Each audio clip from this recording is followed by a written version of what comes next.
think we all recognize that innovation is a real line in the sand that distinguishes. I grew Wine Library from a $3 to a $60 million wine business in New Jersey because I launched WineLibrary.com in '97, because I started collecting email, because I started a web show.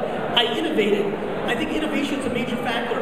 What I pay attention to every day is, what do people say they're not going to do when I know they are going to do it? So, how many people here think Foursquare? You think so? Yeah. I'm very intense. I want to make sure you hear me. How many people here think that Foursquare is stupid, that there's no reason to check in? Raise your hand, don't lie. It's fine. Right? How many people don't know what it is? How many people? Okay, let's start with what Foursquare is.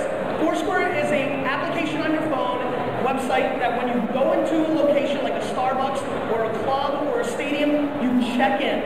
And it broadcasts out to your friends where you are. Okay? It is probably the hottest thing since Twitter.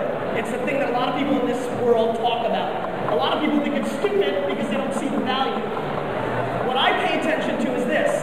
When everybody, and more people are now checking in, but when it came out a year and a half ago, all I heard all day was, why in the world would I check in? It doesn't mean anything, screw that. And I remember thinking the first days that I started hearing that argument was, well, I don't know, when you check in at a bar and Budweiser gives you a free beer, your ass is going to be checking in. We're going to be socially inducing people to do things. And so that, I think, is a very interesting thing. When people say, well, I'm not going to do that, but Sagat uses Foursquare now for tips. So when you leave a little tip and say there's a great meal that you have to have at this restaurant, it goes straight into Sagat, right? And Starbucks this morning just made a deal with Foursquare. So every time you open up your laptop up in Starbucks, you're going to have the ability to check in and see tips and see something about the neighborhood that you're in right there, all from Foursquare. I think the biggest thing that I want to accomplish with this talk, because obviously there's varying degrees of where people sit on social media. The other question asked, how many people have more than 100 apps on their cell phone? And this is going to be the question that in 3 years you're going to ask people to go back to. How many people have more than 100 apps on their cell phone? Okay, in 3 years, about 60% of this room will have more than 100 apps. I have 356 apps on my phone, and I am finding a new app every few hours right now because the system is changing. So robust. There's 300,000 apps on Apple's iPhone right now. I think the biggest thing that people need to wrap their head around is how early this all is, right? I mean, it's only been 15 years since AOL spammed our actual mailboxes with CDs to get us on the internet. I always love to say, the internet's only 15 years old. It hasn't had sex yet, and it's dominating. And I really believe in that statement. How many people here, let's see how young we go in here, how many people here do not remember the world pre-internet? Raise your hand. Not too many. You don't remember the world pre-internet? How old are you? 23? That makes sense. 8? You have a bad memory, but that's fine. The fact of the matter is that almost every person in this room can remember the world pre-internet. And the internet is evolving so quickly. It's obviously become so much more social. For example, the thing that I'm really excited about right now, I think Google, this is tough because I know this is being recorded and I could end up on the wrong side of history here, but I'm going to go for it. I think Google, let me use the language properly and not seem like an idiot. I think Google is vulnerable in search. And I'll tell you why.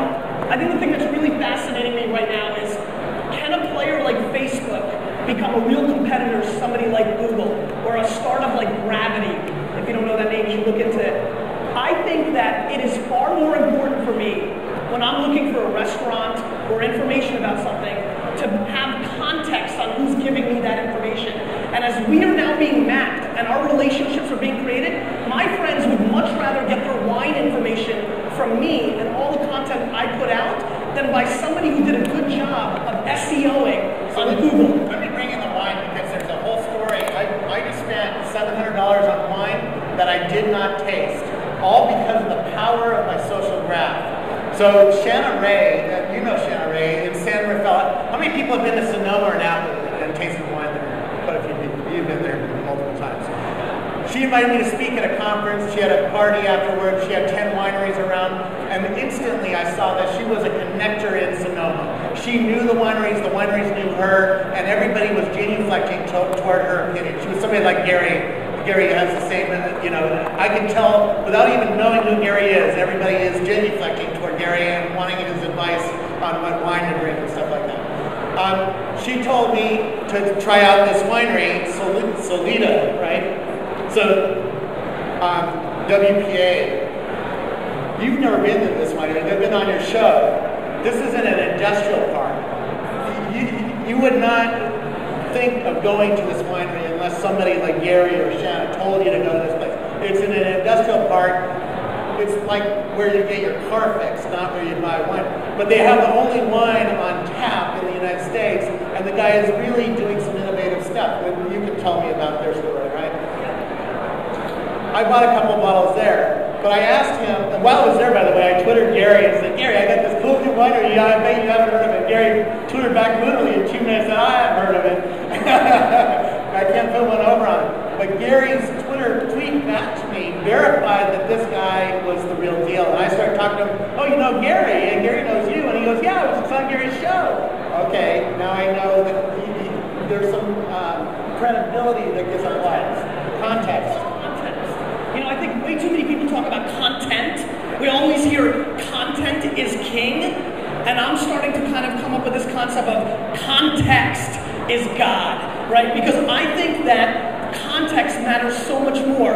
It is so much more important to me to know what somebody that I have a true relationship with. And now listen, everybody has different relationships. Do you know why every one of your businesses should be on Twitter? Because when somebody talks about your business, even if you say thank you, or you're welcome, or LOL, or OMG, or wink at them, you have now taken your relationship with that consumer and you've changed it. You've taken it from total strangers to a borderline semi-acquaintance. Then after a couple of engagements online, it becomes an acquaintance. God forbid you then meet in person. Robert and I knew each other because we were on speaking circuit, conferences, personalities, but it wasn't until emailing back and forth that I was going to be in San Fran that then we said, oh, let's go to wine country together. He was interested. Now we took it from acquaintance to friendship.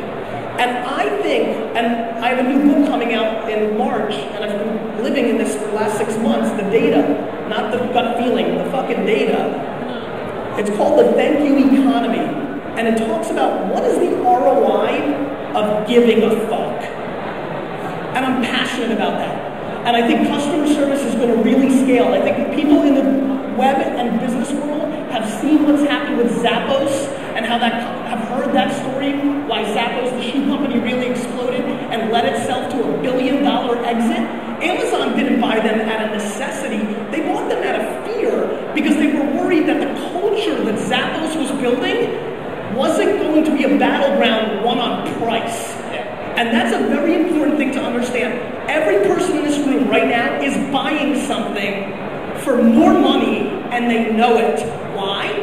Because maybe it's your daughter's dad is a landscaper and you have a relationship. Maybe because that dry cleaner really helped you get out that one stain and they tried extra hard, and even though they're $3 more a shirt, you now go there. We're about to go into the humanization of business because us status updating and tweeting, we're painting pictures about relationships, and we all are consuming